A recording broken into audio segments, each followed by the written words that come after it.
Hi, everyone. We anticipate more people joining. But yes, I'm Tara. I work with Be Social and the Whitaker Group on community projects. And thank you so much for coming to make her mark. I'm going to let our amazing panelists introduce themselves, and then we can start our discussion. Kat, do you want to go first? Yeah, sure. So I am Cat Burton, and I am a project manager and creative director here in the city, and I'm the founder of Create Art Together, which is a platform to help amplify artists and their talents. And just some of the projects that I've put on in the city are some fashion shows, some photo galleries, and yeah, that's pretty much it for right now. I guess I'll go. I'm Ilochi. I'm a fashion stylist in the city. My company is Styling by Chi. So I do like editorial styling, personal shopping, personal styling. I do community styling as well. So I style those who are autistic, mentally ill, disabled, provide them with free clothing for the shoots just to, make them feel good, make them feel empowered. And I'm just honored to be on this panel with all of these ladies. So thank you. Hi, everybody. My name's Amy, also known as Coco. I am the creator and designer behind my clothing brand, HauteCocoa. We turned 3 this year, so I'm really excited. I specialize in custom clothing as well as selling custom collections on my website. And I also do all the creative directing for my own brand and others' brands, as well as fashion shows. And I'm also excited to be on the panel with all these queens and talk about fashion. I'm very excited to be in conversation with you. Amy, we've never exchanged dialogue before, and I feel like I've been following what you do for years now. So this is very exciting for me. Same. I literally feel the same about you. I'm such a fan, so I'm so excited. And yeah, I chose you all because you all are coming from different places and doing different things, but it's all rooted in fashion and creative direction and styling. And I think Black women working within these fields is really important, especially in Pittsburgh. We're such a small community here, and I think acknowledging the work that you're doing is really, really important. So I wanted to start with talking about what inspires your respective practices, whether it is design, creative direction. Where do you draw your inspiration from? Do you have people that you look up to? How are you sort of introduced to these practices? Can you get into the details of that? Does I want to go in order or it don't matter? I don't know. Should we? I guess Kat, you can go first if you want. Okay. So I'm inspired by bringing together the talents of everyone around me. And I kind of got started in college. I worked with the Office of Multicultural Development at Slippery Rock University. And within the office, I was just an intern. So I was just there every day helping them with whatever projects they needed help with. And they needed an event for Women's History Month, and I had an idea to put together a fashion show for Women's History Month and bring together the women of the office and have them kind of style their own looks after somebody that they were inspired by. So that happened. We were able to put it on, and that was my sophomore year of college, and that's kind of when I realized that I really liked production and putting shows together and things like that. So when I moved to Pittsburgh in 2018, I think it was, I put together Styled by Example, which was a fashion show that went through Women's History Month, and it was styled by 10 different stylists, and each stylist had their own decade that they styled, and they curated their own section of the show. So I was able to incorporate the stylists, the models, performers, vendors came, DJ, lighting, production, all of that. I was able to kind of give everybody a place to build their portfolios and go from there. And yeah, I just kind of grew from there with projects. And I did Reclaimed Roles with Joe Lowry, and Plus Size Bra Company was also somebody that I worked with. They were called Trust. We put together a gallery for them, and it was photo gallery to highlight plus size models, and we redid Vogue covers and did our own interpretation of those Vogue covers, and then we put a gallery on. So those models were able to build their portfolios that way. And then I worked with Mia Marshall and Bradley Hill, who are here, and we put together the House of Luxury, which was a fashion show that Mia did all of the hair for. Bradley was one of the stylists. We were able to incorporate Arnita Simone. She choreographed for the show. And yeah, it was just a big collaboration of talent, which is how my projects come together. I'm really big on collaboration, and I'm just inspired by what everybody else can do and how we can all put our heads together and make something happen. That was kind of long, but. No, it's fine. Actually, I'm taking notes on a few things that you said. You dropped some gems.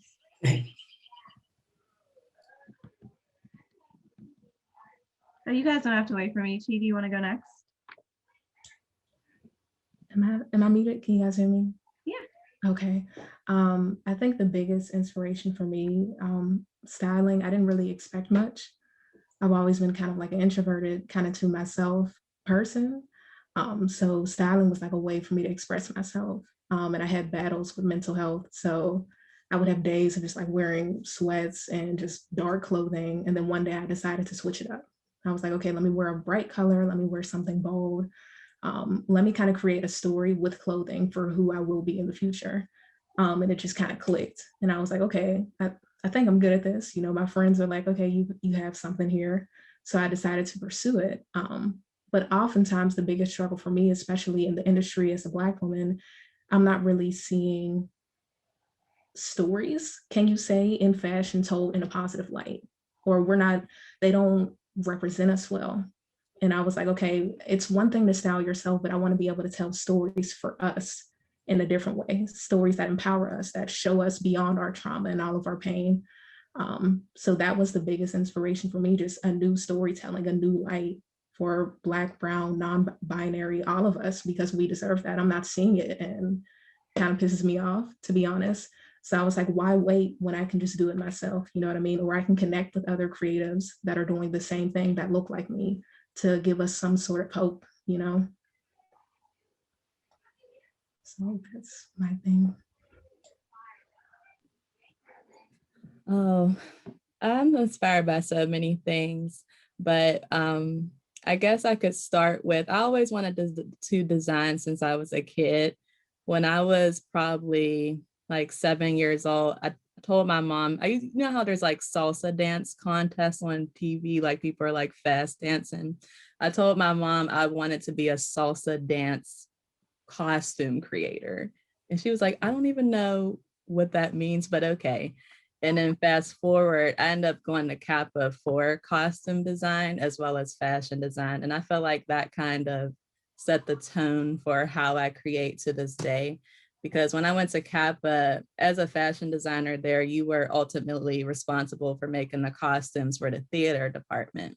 So for a long time, I was just focused on creating costumes and just learning, as far as fashion, just how to pattern, how to drape, and then stuff like that. So I've always been inspired by like elaborate gowns and costumes. And then I left Kappa and I went to Lincoln University, which is at HBCU. And it's so crazy to admit this. I gave up fashion when I went to college. I was like, I don't want to sew anymore. I just want to be a regular person and enjoy college. That didn't work out because I ended up joining a fashion club at Lincoln University. And at HBCUs, the way fashion clubs work, they're called model troops. So you basically like model and you wear basically stripper heels. That's why I wear a lot of stripper heels in my shoots, because we used to learn how to dance and model in 8-inch heels. So I used to make clothes for our fashion shows and I used to style everybody and style myself. So by the time I graduated college, I was just like, okay, you know what? I feel like my life is kind of aligned to do this. So I'm just going to do this. So now I feel like what I'm very inspired by is just taking a small concept and finding the best way to tell a story. Because I feel like it's so easy to just put on clothes and say, this is what I'm selling. So I try to just incorporate costume design and storytelling into my designing, is how I would describe what I'm inspired by. That's really beautiful, y'all. I want to center on Cat and talk more about what Create Art Together does, because I feel like you are really good at keeping your brand separate from you, right? So could you talk about that? Yeah, so I am actually still in the process of figuring out what Create Art Together can be as a business. It's not a business right now. So it's just kind of an organization of support for artists is kind of how I look at it. So essentially it's putting together concepts for the artists. An artist could come to me with a concept and then I could help them figure out the steps to execute their project, or if they need help creating the concept, I can help them do that and like go from step 0 to execution of the idea. And I am in the process of just like learning how to kind of flesh that out and make it work effortlessly for myself and the artists. So yeah, right now it's just a support system for artists, and I guess keeping it separate from myself. I guess I focus like for my own branding, just more so on like my modeling or projects that I've done, just as Cat, I guess. So I work with Style 412, and I'll put that more on like my page. But if it's a artist that I'm helping like personally, I'll put that more so with the Create Art Together page. And then Chi, can you talk about Styling by Chi and exactly what that is? Absolutely. Styling by Chi is, I know it kind of sounds like kind of cliche, but I just want it to be something that just helps us creatives, you know. I started it with the hope of creating jobs for us, you know, styling opportunities. You know, if you want to be a styling assistant, if you want to be a creative director, the goal is to make people feel good and feel empowered through styling, through fashion, because I believe it's an art. So that's kind of where I'm at with it right now. You know, I've styled for like Fashion Week or different people that have appeared in Netflix series and stuff like that. And that's cool, but I really want to make an impact with us. I don't believe that success in this industry should be gatekept. It is often, and I don't want it to be that way. You know, I want people to look to Styling by Chi and see that, okay, if I need a job, I can come to them. If I need an opportunity, if I need a gig, if I need support, they can come here. So I just really want it to be something that can, you know, open doors and create opportunity in the industry. And then Amy, can you talk more about HauteCocoa? Is it HauteCocoa or Haute? Is my pronunciation You terrible? pronounced it just right, so that made me so I happy. wasn't sure. Some people are like, how do I say that? So the first word in HauteCocoa is hot, as you said, and then the inspiration behind my brand is fusing haute couture with everyday fashion. Because when I went to CAPA, as I said, I used to study costume design and designing haute couture. But I really like the idea of taking like an elaborate piece and just styling it with something simple. Like, for example, my robes, like I would wear this with jeans or leggings and just go to the mall or something, which some people might think is ridiculous, but I feel like fashion is about expressing yourself, and that's just my style. And as far as my custom process, I really just tell people I like bringing people's vision to life. Like when people email me and they contact me and they say, can you make this? I'm like, I might not have ever made it before, but I will try, because I feel like I have enough sewing technical skills that I could ultimately make anything. So I just like bringing either my vision to life or other people's vision to life, and just helping people be able to express themselves in the best way possible and feel beautiful. So much of what you all do consists of like giving back in your own ways. Like Kat, you're very community driven. Amy, you offer sewing classes for people and try to educate people in design. And you're all about giving back and making people feel good and especially representation. I think that's so important. How did that come about? Was that just organic in the way that it was like, if I'm going to do this, I want to be able to give back to people. I want to bring people up with me. Was it that kind of thing? Could you guys talk about that? I would say for me, it's very much about bringing people up with me. Going back to college, I was in a lot of clubs and organizations, so I just was able to meet a lot of people that way and bring different talents to different clubs and different organizations, and that's where I really found that I enjoy bringing everybody together. So that was my first sense of a community that I was able to work with, was in college, and then I was able to bring it out into a professional career.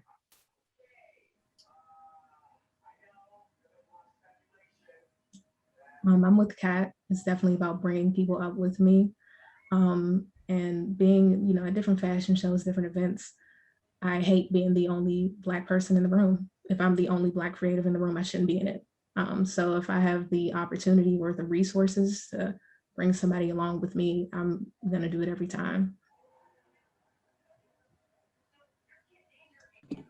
I agree with them. It was literally the same for me. I didn't start my sewing classes until the pandemic, but I felt like it was the perfect time. But really, what really inspired me is I've been sewing for about 12 years. And as far as fashion research, I've been doing research about designing and finding a manufacturer, anything you could think of since I started my business. And one thing I've realized in my experience is I had to pay a lot of money just to get information, which I think is ultimately ridiculous. Like, why do I have to pay somebody like $1,000 to show me where the fashion district is or where their manufacturer is? That kind of pissed me off. So I said, you know what? I'm going to be the one that just gives out the information. Like, my sewing classes are very inexpensive. I only charge like $30 versus a normal sewing class from most designers is like $100 and up. And I just feel like sometimes in our community and our culture, people like to gatekeep information. I don't know why, because it's like, just like she said, we need more of us in the rooms. And the only way we're going to be in the rooms is if we share information. So I just like giving any knowledge that I can, because I was talking to Chi earlier, I want to see everybody at the top. I want to be able to be in these big rooms and be like, hey, I remember when we were grinding and we were chasing our dreams, and look at us, we're doing it. So that's why I incorporated my sewing class into HauteCocoa, because I'm like, it's nothing to share that information. You can go out Joann Fabrics and pay $15 for a sewing class. So why would I, wax people for that information? It just makes me feel good to not to. So what are your thoughts on the Pittsburgh fashion community? The design community, I feel like it's very separated. And I feel like it's because I feel like everybody wants to be the top dog. I always tell people when I enter the design realm, nobody embraced me. I remember, if I could just share a story, the first fashion show I did, it was through Levels. Shout out to Levels, because they gave me my first opportunity. They're like, do you want to open up our fashion show? We know you're new. And I'm like, of course, like this would mean so much to me. And I remember going to the fashion show and I danced. So I was in full costume, and so were my models. So nobody really knew I was the designer of my brand, because I was also going to do like a skit with them. And the other designers, they were just looking at me and saying nothing. And I'm nice, like how I'm acting on here is how I really am. So I'm introducing myself like, hi, I'm Amy.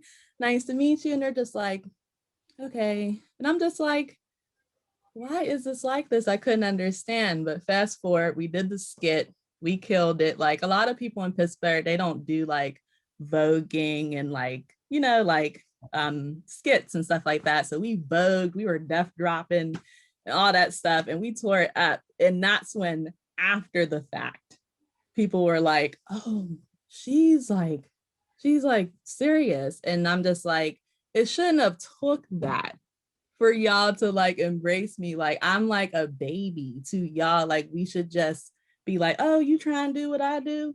Let's be cool. Like, let's just all be designers. So that, I don't let that make me feel any way, but in the beginning, it was very discouraging. And I feel like it's discouraging for other people, because to be honest, I feel like people look at me like that without knowing me. They're like, oh, she probably thinks she does stuff and she probably stuck up whole time. I'll talk to anybody. Like I said, I was talking to Chi earlier. We was just busting it up. But I just feel like it's going to take people like us to change the narrative of that, of like the gatekeeping and, you know, feeling like intimidated by each other. And I feel like that's not even our fault, because I was talking to somebody earlier. That was something that was put into our culture. We didn't even come from those attributes of, you know, the crab in the bucket mentality and stuff like that. That happened to us way back in the slave times, but we ain't got time to go that far. But I just feel like we just need to end that. And the way we're going to end it is just, like Kat said, collaborating and sharing our gifts and our knowledge. So that's my little insight on what it's like being a designer in the city for me.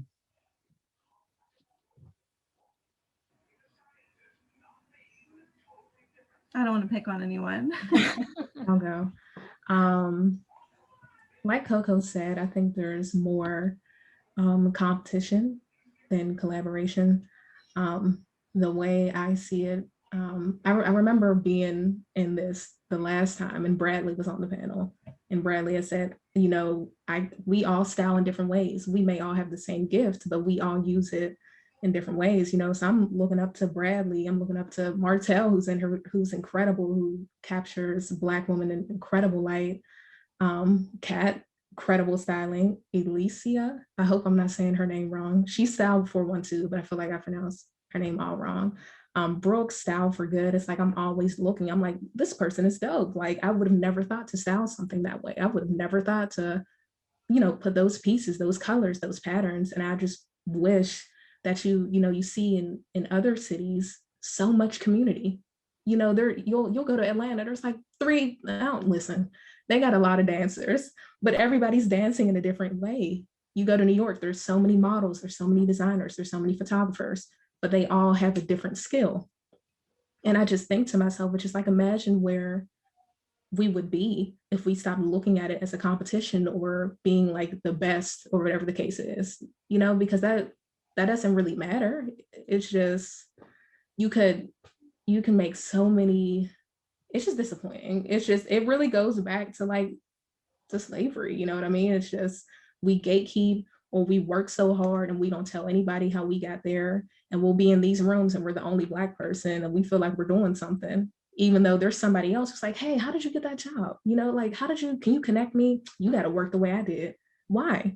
You know what I mean? We've been conditioned to feel like everything has to be a struggle, and it doesn't. Everything has to be a competition, and it doesn't. You know, we were all given gifts to share, to use, to cultivate, to change this world. And if we would stop competing, you know, especially in the city, they will be way further. Everybody talks about like, we got to put Pittsburgh on the map, and you guys have, you know, the opportunity to. You have the people.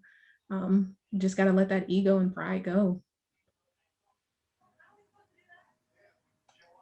I don't really have too much to add. I agree with pretty much everything that's been said by both of you. So Yeah, no, that was a lot. And I think throughout these little programs, that's sort of been a common theme, that we're sort of like lacking support within the city. And yeah, I would definitely agree. Unfortunately, it is like a crabs in a barrel mentality, and people sort of operate with a lot of pride and ego, and they can't get past that in order to even support an event like this. And it's always like the women-centered events that I don't get a lot of men at. And it's like, you're sharing community with these women. Like, why would you not want to support them through these events? It's interesting. I always take notes. And I will leave it at that.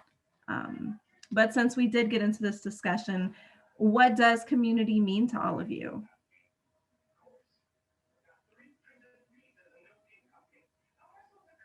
I know it's like a heavy question. I don't know why that question made me nervous. Community to me, wow, that's a good question.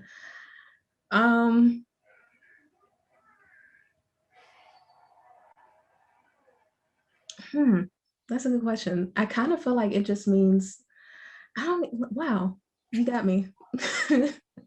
I think it just means like coming together and just helping each other. I think that's the biggest thing. I know that's kind of like a basic answer, but for me, it's just really like just coming together. We're so we're far more powerful together than we are. You know what I mean? Like if there were a fashion show and I needed a designer, who do you think I'm calling first? You know, I'm like, okay, we gotta get Coco in here. I'm like, if I want Cat, who has crazy creative direction, we need to call Cat. If I'm stressed out and I need a tweet, I'm calling you. You know what I mean? And I just feel like we just need each other. We're all we have. That's really what it comes down to. Yeah, I would say it's building a sense of comfort and almost a home for yourself, surrounded by the people that you're with. So like not being from Pittsburgh, I've built a sense of community through the creatives that I've met here. So it's just, a comfort and support system is what I would say. I agree. And I just wanted to give Kat her flowers because she also gave me an opportunity as well. And I told people after I left Kat's event, I'm like, this was the first time that I went to an event and I didn't feel like I was in Pittsburgh, because she literally brought different kinds of people in a room that were just like me. And I don't get to experience that a lot. So I just wanted to thank you. But something like that, and I also feel like for me, this is probably sounds so random, but community is like treating people that are not your family like they are. And it makes me think of my mom's from Northview Heights. And when we used to be up Northview, I couldn't even walk down the street without somebody being like, are you supposed to be down here? Wouldn't know them at all, but they'd be like, I know your mother, and I don't think you're supposed to be this close to, this part. And I feel like Black people, or just people in general, we should have that sense of protection over people, especially if we see somebody in a common trade of ours, or just a creative community, period. Like we should be like, I see what you're doing. Just like Kat saw me, she saw I was trying and she was like, you know what? Be in my event. I see what you're doing. She gave me a chance. That was like my third event with HauteCocoa, and she didn't even know me at all. I ended up wanting to be in my favorite events that I ever participated in. Same with Levels. Nobody even knew who I was, but they're like, yeah, we see you trying, so we're going to let you open up our event. Why not? I feel like that's what it is. Just treating people like they're your kin, even if you don't know them. And I think a lot of people are scared to do that, which I get, but you never know how things are going to work out till you try. So yeah, so much of building community is just seeing each other, right? And that's why like I do pay attention to what people are doing. So when opportunities like this come up, I'm able to reach out and build events like this. And that's really important, because I think when we look at events that are happening and people that are getting acknowledged, it's always kind of the same people. And I'm like, no, I want to do different events. I want to talk to people who like not everybody talks to. So that's really important to me, and it's important to my process, as is just like putting pride aside. And I always tell this story about Kat, because when I met Kat, I knew she was going to do great things. And I was so intimidated. I'm like, because I've worked with social status and with the Whitaker group for like 10 years. So like I was doing fashion shows back in the day and like creative direction with Malcolm Williams, and then gradually got into streetwear. And Kat came in and just had like all of these brilliant ideas. And I was like, ain't no way I'm about to let this girl come in and step on my toes. But I've been doing this for so long. I was like, I'm absolutely not going to function that way. I'm going to like help her however I can. And now like it's such a relationship built off of mutual respect. And Kat and I continue to share space. Like I work in proximity to style 412, and it's never competition because Kat is doing great things and I'm, doing things on my own. And it's like we can work in tandem together. And if things come up, I will always consider Kat for opportunities because I think that's the way community should function. And I wish it was a little bit better. But yeah, I love having conversations and hearing other people's thoughts and noticing patterns. And ultimately, I think we can make changes in our little Pittsburgh community. But I do wanted to see if you guys had any more thoughts or anything you wanted to share. Kat, I know you have like exciting news. Yes. Well, first, I appreciate all of you on this panel, and I'm so glad that we've been able to work together. I know even just like the simple task of Amy made my pants that I wore to Afropunk after the event that we did. So like we built on collaboration then, and then I used those pants in the fashion show, The House of Lingerie. When I styled a section, I used those too. So I've definitely built the connections in the community, and I'm glad to keep expanding on those connections. With that being said, yes, I just recently got a new position at the Children's Museum. I'm going to be the creative arts manager there. So yes, I'm excited I haven't like officially announced it yet, but I'm excited to expand upon and build the relationships that I've already built within the community and bring them into a whole nother spectrum and space and a whole different audience that can see everybody's talents. So I'm really excited for that. And is that more fashion or arts oriented? Will you be able to also like make connection within the fashion community, or are you very arts focused with that role? So it's programming primarily. So I'm creating programs based around the exhibits, and then they had like concerts in the park. Sometimes I get to bring in the artists for that. They actually have a fashion exhibit coming next year. So they brought me in like for that, and I get to do the programming for that. And they honestly just saw my work and they're excited to just see what I'd come up with is essentially what I was told. So I'm just excited to take on that new challenge. I'm so excited for you. I love the Children's Museum and I love Black women working within arts institutions. We always need more of that. So again, congratulations. Thank you. Yes, congratulations, Kat. That's so dope. I'm so happy for you. Congratulations, you deserve it. Thank you, appreciate it. Yeah. Well, if no one else has anything they want to share, we can open the floor for questions. I know we have a small little intimate group, so don't be shy, guys. We're all family here. What's up, y'all? Hi, Bradley. Hi, Bradley. Hey. First of all, just it's an absolute honor to see all these beautiful people, these incredible Black women in this space, and to have worked with a few of you and to support you guys from afar. I love seeing this, and I love watching you guys win. I was on mute, obviously, but I'm over here like, yes, say that, do that, yes. It always blows my mind hearing you speak because I think you are so much more powerful than maybe even you give yourself credit for. And you always like, because of how we've supported each other, you're always like, you're so amazing, you're so inspirational. I'm like, I'm looking at you like you are so incredible, you are so inspirational. And I hope that you take that, you openly receive that you are bigger, like you are so much bigger than you give yourself credit for. I just want you to know that, and I wanted you to hear that.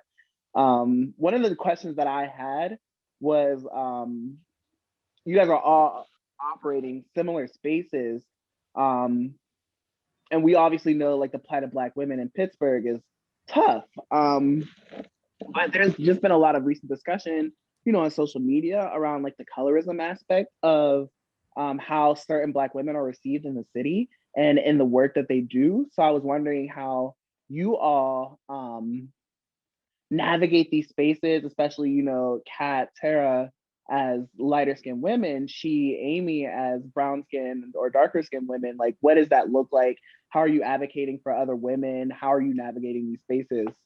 What has your experience been? I love that question.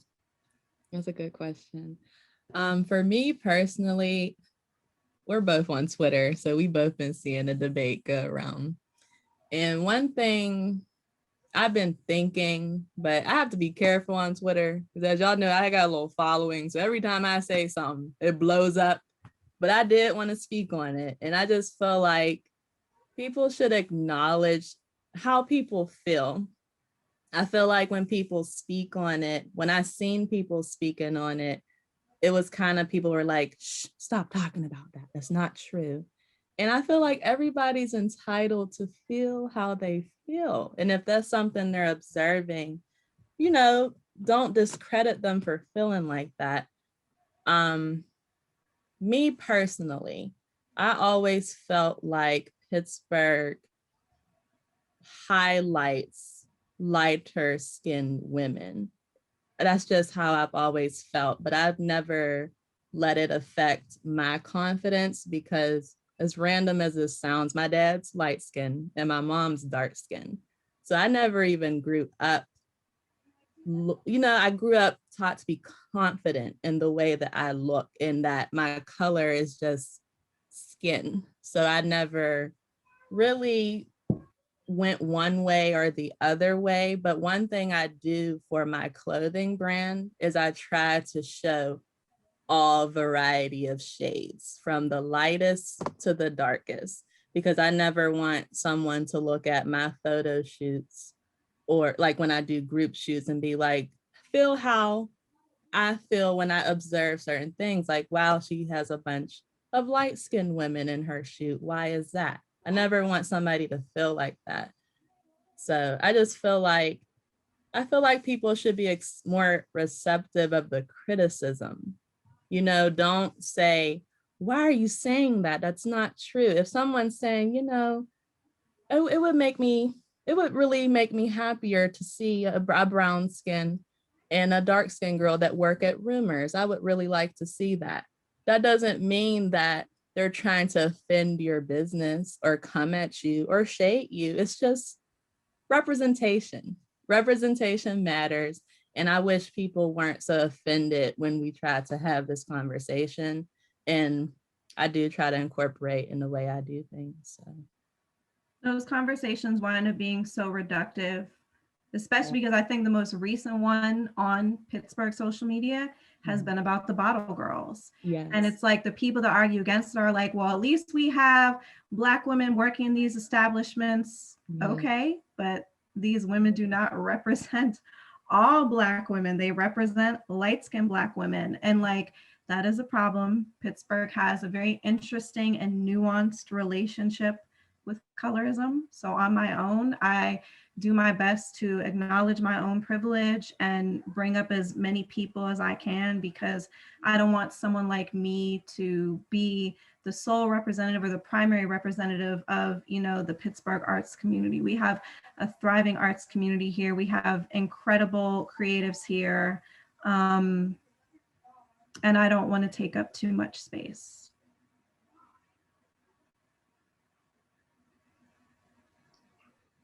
Hi, Sarah. But I would agree with Tara. I definitely have been able to acknowledge the privilege that I do have. And I also try to uplift everyone that I can uplift, any size, shape, color, sexual orientation, anything of that matter. But I often try to take the back seat in my work, definitely. If I can give somebody else the spotlight, I try to do that. And I definitely have a narrow community in Pittsburgh. It's mainly the creatives. So I don't know too many people outside of that. So I don't know the people that are in the conversations with the bottle girls and different things like that. But within the creative community, I definitely do what I can to give the spotlight to those that deserve.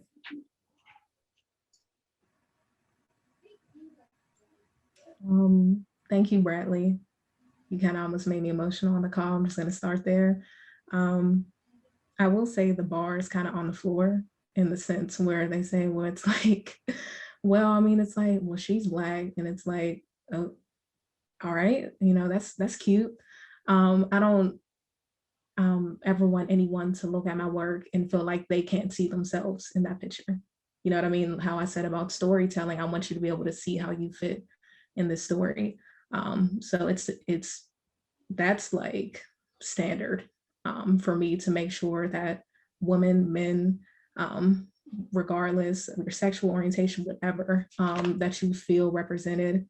And if I can't style you, you know what I mean, that you get some kind of like shout out on my website or something for your work or what you're doing.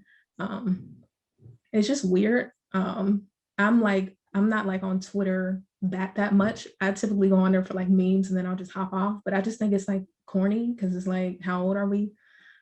We should be able to see a dark-skinned woman doing her thing. You shouldn't be intimidated by her or feel like she has a bad attitude. Light-skinned women shouldn't be at the forefront. You know what I mean? Like I would, you know, I like to see light-skinned women make it as well, but it should be equal. And if we have that privilege or that platform to do so, we need to do it. Like, I just feel like it should go without saying. It's not enough for just somebody Black to be in the room. It's just not enough for me anymore because that's just like, okay, well, we threw somebody in there. Now you guys can shut up. No, I'm not, because I need to see women, men, everybody of all shades doing their thing. That's unacceptable to me. I really appreciate all y'all's answers and how authentic that is to your work, and just knowing each of you and knowing your work. Like I appreciate you being honest and authentic and being so supportive of our community. And before I go, I just wanted to congratulate, especially like Amy. It is so amazing to see how far you've come and just how big you are. Like you are really a star, and you just, from knowing you since middle school, like that's absolutely incredible. And Kat, you know I have mad love for you. Tara, you know I have mad love for you. So congratulations, ladies. This was incredible. And I just wanted to say, I appreciate you, Tara and Kat, for speaking on it, because I feel like, why can't we talk about it? Like, we're all different shades. Why can't we just talk about it? So I appreciate y'all, being able to talk about it comfortably, because like Bradley said, a lot of people have been negative about it. And it kind of makes you feel ashamed. Like, am I delusional, like, for feeling this way? So I just appreciate we were able to have this conversation. Yeah, of course. That bottle service conversation, I was very upset, but it's like, I don't work in the nightlife industry.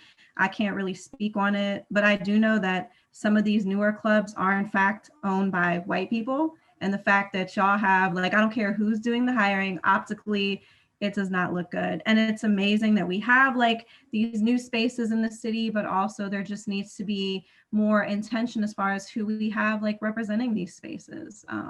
And again, I think it says a lot about Pittsburgh's difficult history with colorism. And yeah, I think it's important to continue to talk about because it affects so much, systemically. So yeah, thank you, Brad, for bringing that up. And shout out to Crisera. I saw your comment. Yes, Crisera is like one of the only streetwear brands who features all Black people, and they're not just light skinned. I think other brands need to take notes. So yeah, thanks, Crisera. Does anyone else have any questions? Can you hear me? Hello. Yes, we can. Hello. Oh, how's it doing? How's it going? Let me see if I can show. Before I answer my question, before I say my question, I want to say thank you for doing this, Tara.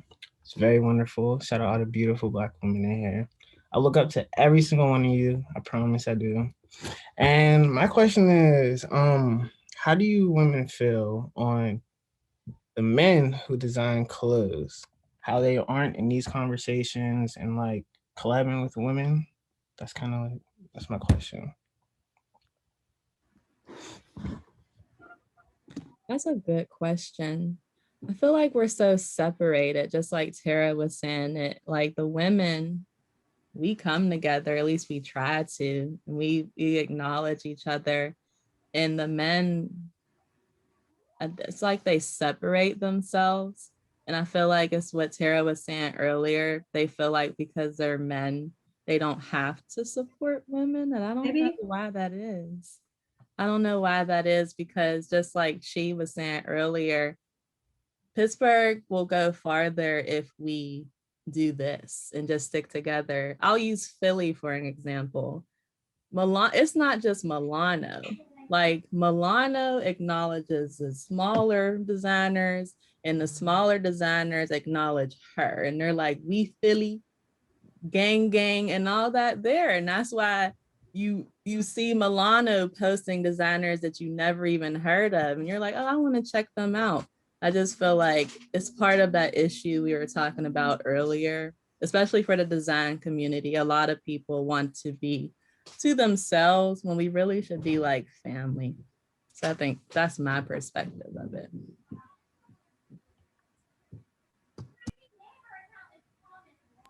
And I admire you too, Martell. I want to work with you, but I already told you that. Appreciate it. Just let me know. I'm always busy.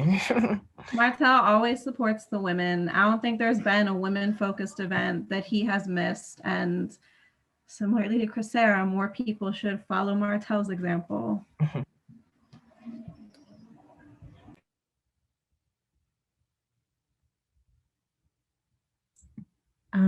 Kat, were you gonna go? You can go.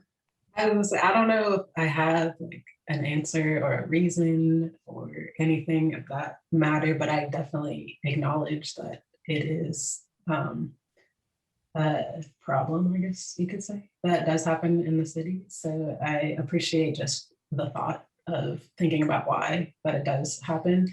Yeah, I guess even in the events that I've done, it's definitely been a lot more support from other women. There's definitely been men at the events, but it's just overwhelming more support from women in the city, and just the connections that I've made, the mentors that I've made in the city, people that I look up to. It's not really men reaching out to help or to be supportive or just seeing where they can help. So yeah, like I said, I don't have an answer right now, but I appreciate the question and the thought, and definitely something to think about. Hey, Tal. Hello. You're awesome. As Kat said, I'm not like too familiar with it. I know there's like various brands, but I know there's kind of like some sense of division. As Kat said, you see women being more supportive than most men here. That's pretty much like all I know about it, because I'm not really too into that like scene like that. Hopefully it changes, because we will be so much better together, you know?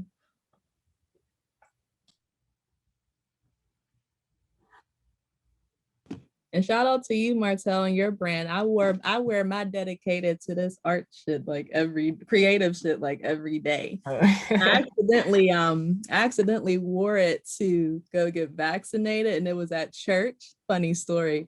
And this man was like, I love that shirt. And I looked down, I'm like, well, I'm repping. So shout out to you. No problem. Definitely want to do another one, but I don't want to be on like no Virgil, type thing where I just put words on a shirt and Look, we could connect. I can help you with any of your ideas. All right, definitely. Appreciate y'all guys' answers and all. I'm muted, y'all. I got my kids running around. So Bradley just made a post in the chat. I feel like men's idea of fashion is sometimes short-sighted, and a lot of men involved in fashion use it as a means to gain popularity or clout. That's true. Where a lot of women who I work with are often looking at the bigger picture and supporting the community as a whole. Yeah, unfortunately, I think that is the case. Things are ultimately like a popularity contest, and I think the most successful brands are the ones where the support is very organic. I think Crisera hopped off, but the support I see for Good Days brand, I think it comes from the fact that she's such an incredibly like kind person who's just like so positive all the time. So it's really hard to like not support her. But that's rare because like, and even within the conversation of like streetwear, like other male streetwear brands are not acknowledging her. She just has a core customer base because she's really like beloved within the community. But these other brands are not talking about her. And it's like, she's been consistently on point as far as her shoots, her models, her creative direction. She dropped an incredible capsule collection for Black History Month. She used James Baldwin. Like, nobody is talking about someone like James Baldwin within the framework of like Black History Month. Like, he's not someone that you see talked about very often. So for her to center on such a sort of like, I don't want to see like say like niche figure, because we're all Black here. We all are familiar with James Baldwin. But yeah, it's just like she did that. It was very well received. I'm quite sure she sold out, managed to do like a pop-up. Nobody else in the city is doing that, especially the men. So I mean, I don't know. I don't understand the disconnect. I don't try to, oh, the commercially acceptable white girl or a light-skinned girl. Yeah, I've heard it said that a lot of these men with brands will use white people in their shoots because they're like, oh, that's the audience I'm trying to sell to. I'm just trying to like build my audience. I think it's a very poor excuse. I think it's a very lame excuse.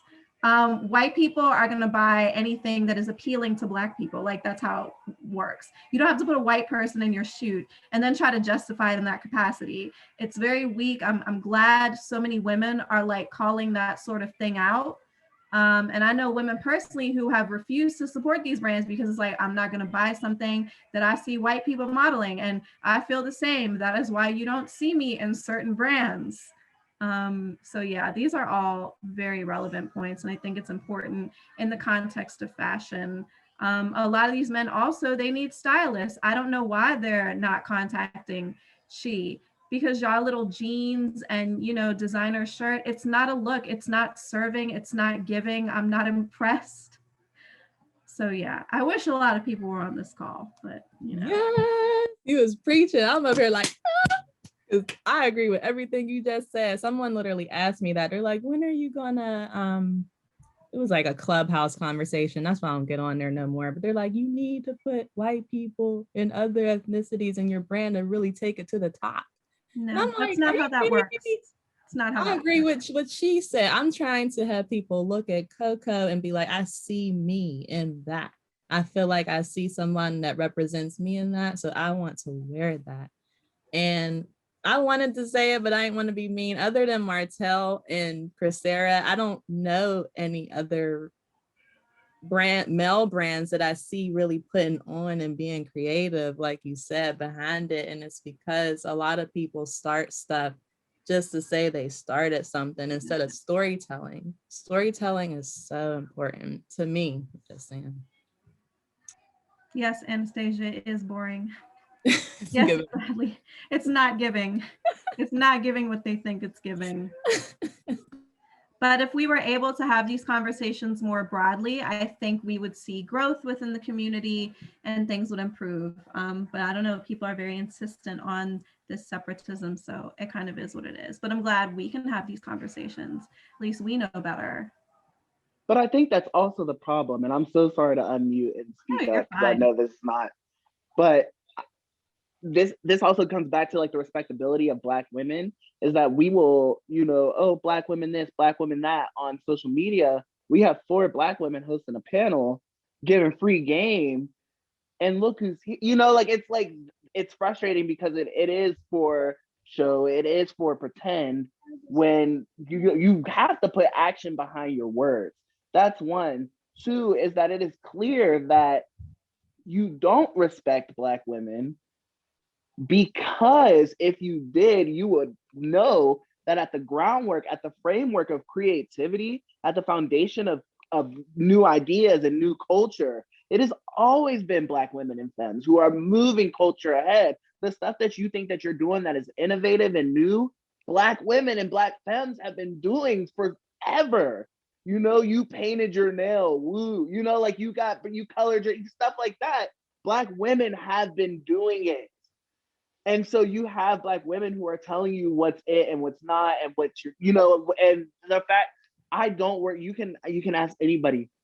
I really don't work with anybody else other than Black women, because I know what strong and powerful art looks like, and it has always been from the minds of the Black women that I know and the Black women that I've worked with. And I want to continue to elevate that, and I will always sacrifice my space so that a Black woman can shine. And I don't have to like lie and pretend about that. Like that is my work. And I feel like a lot of these men who are so woke and so, you know, hip and so down, it's a performance. It's not. They should be having these conversations. They should be comfortable with being told, you know, you're not doing the right thing. You're not supporting Black women. You're not, you know, doing anything for our community. And they should want to improve, and they should want to hear that. But that's not the type of culture that is set in Pittsburgh. And I think that's what's the most frustrating thing. And I think that's why you don't see a lot of growth, because I think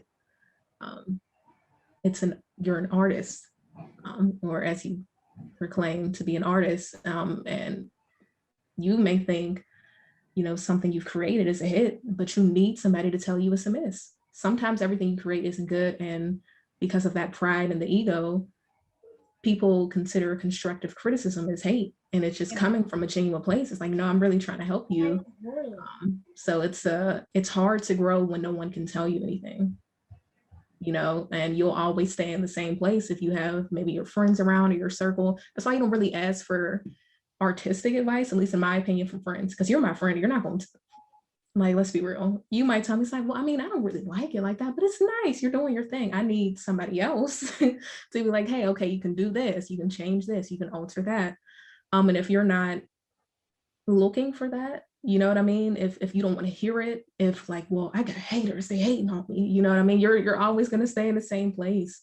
You have to be willing to accept some kind of criticism, or else it'll just always be, well, a Pittsburgh thing, you know what I mean? And don't you want to be bigger than that, or your art to be bigger than that? And some people don't. They want to look cool when they go to the South Side, you know? They want to see like 5 people wearing their t-shirts, and then they think that they've made it. But even the idea of appealing to whiteness, it's just so gross. It's like, it's rooted in white supremacy. Why do you want to appeal to whiteness? Why do you care? Can I just, you know, like, why do you, like, I don't care. Like, I'm gonna just be real. I'm like, if a white person doesn't like my work, did Shanice like it? Okay, I'm cool, because I'm not trying to appeal to you. Like, I'm not looking to be accepted by you. You know what I mean? Like, the reality is, and we can just tie this into streetwear, I'm tired of seeing white kids in ones. Maybe I'm going on a rant, but everything that we've already started, you did it right after. So it's not, I'm not being flattered by seeing you purchase or style or like want to be styled by me just so you can post on social media in like baggy jeans and oversized, and we're calling it Y2K. And it's just like, what? It just, like, I don't get it. And I feel like a lot of us would be further if we would stop subconsciously seeking that validation and seek to be validated by other Black creatives who really want to see you make it. These white people don't want to see you make it. They don't care. You're just a face. So it's like, why not have like a fellow Black peer of mine be like, you know what, you can improve on that, and I'm gonna show you how. I have the resources. Cool. And like, just see how far you can go. You can only get so far working. Being validated by white creatives, because they don't want you, most of them don't want you to be bigger than them, because they already know you have the talent. You know what I mean? There's so many Black creatives, Black men, Black women, whatever, who apply to certain places, who have all of the credentials, have everything, well, you're overqualified. How is that possible? You just told me I needed that, and I showed up with this qualification. It's like, well, no. So why not? Maybe it's just like thinking differently. It's like, why not, let me go to like a Black creative or a Black ad agency or a marketing agency or something like that. They're actively looking for creative directors, photographers, stylists, designers. Let me go to them. And if they don't hire me, they'll tell me why. Mm-hmm. So it's like, if you come back and you alter your portfolio and bring it back, we'll hire you on the spot. But these white people aren't going to tell you that, because they don't give a damn about you. Like, I don't know why this is making me mad, but they don't care. Like, they don't. And I just wish so many of us would just get it, because it just hurts to see. You would be so way farther. You would have the success, you would have the money, you would have the support, you would have all of that. And you're over here trying to appease white people who are paying you pennies on a dollar. And you have Black creatives that are like, I will pay what, $3,000 just for like one shoot. And it's like it does something for you to like shoot for like, I don't even like keep up with like, y'all know, but it's like you be making so much more money. You can have integrity for one. Let's just start there. You can have support. You can have loyal supporters. You could have people that will go above and beyond. If you would just look at what's in front of you, what's around you. You know, your Black people are innovators. They're creatives. They started everything. Why does it take all of that? Like so you feel like you're doing something if like a white girl's in your crop top? I don't know. But like I said, we would be doing so much more if we looked at each other as the people who started everything, because we have. Self-hate also is very, very powerful. And that too is rooted in white supremacy. At the root of everything is white supremacy. Like, it's really responsible for so much, but that's a completely different conversation. But Anastasia, who's here from Cleveland, shout out to Anastasia. I'm like obsessed with her. I met her through a brilliant artist friend from Cleveland, and she likes Pittsburgh. She's visited here, but she's super dope, super fashionable, into sneakers, into art. I just love her. I'm so glad that you're here. And yeah, it's good to know. Well, I mean, it's not good to know, but at least solidarity, and that we are dealing with similar things within our respective cities. But yeah, does anyone else have any questions, any more points that they wanted to make? This will be recorded, so hopefully it does reach a wider audience, because I think you guys said so many important things that people do need to hear. And I'm so grateful for your time and your willingness to be a part of this. I look forward to hopefully working with you all in the future. I'm sure I will. You're all just so brilliant. And believe it or not, I do like look up to you, because you know, I'm older now. You guys are so much further along than I was at your ages, and you are really changing the landscape of the city. And I think you're all so important, and yeah, just like amazing women. So thank you so much. Thank you for having us. This is amazing. Yes, like I said, you are like inspiration Thank for you. me. I remember moving back to Pittsburgh and coming across your page, like, this girl is cool. She's doing stuff that nobody else is doing here. This is somebody I look up to. So you're not old. Thank you. Yeah, thank you. It's just an honor to be on here with all of you guys. Like, just thank you. Yes, thank you for sharing this space and your opinions. And I also look up to all of you, and I'm just excited to keep growing with you guys. Yes, growth. We're all going to continue to grow and do amazing things. That's a blessing. And thank you all so much for coming. I love that this was like an intimate group. Please take what these women said with you and spread it to the masses, because it needs to be heard. And yeah, I guess we can all leave. Thanks so much, everybody. You all have a great evening. Thank you for joining us for Make Her Mark. We're going to continue to do this and continue to give a platform to Black women in the city. So yeah, thanks a lot, guys. Everyone have a great night. You too. Thank you. Bye, everybody.